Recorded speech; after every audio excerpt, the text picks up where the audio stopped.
ថ្មីនៃទឹកដីចាស់ព្រៃវល្លិឈើក្រាស់អូជ្រៅជ្រៅរុក្ខជាតិអសតលូតលាស់កើតកើតប្រជាក្រវិនមកបំរើការស្រណោះវស្សាភ្លៀងអាប់ជាប់គ្នាត្រចាំងរងាសត្វលោកសា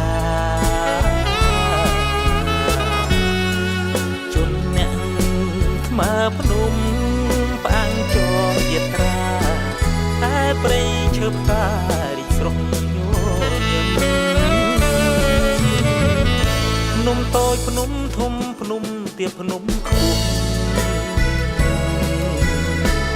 ជាដងហើមរុងដូចទឹកប្រលឹងព្រះសូរយារះសង្ឃឹមភ្នំស្រស់ពោព្រឹមទុកខ្យល់ទុកខ្ជុះអូស័តវាលវែងកន់លែងកំរ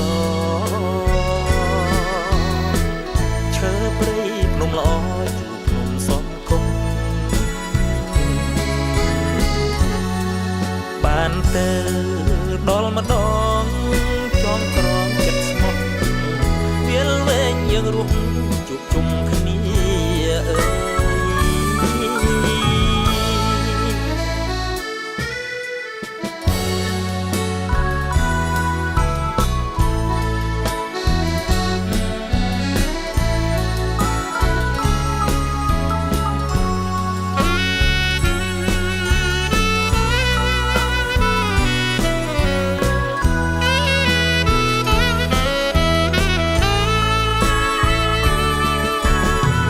ភ្នំតូចភ្នំធំភ្នំទាបភ្នំខ្ពស់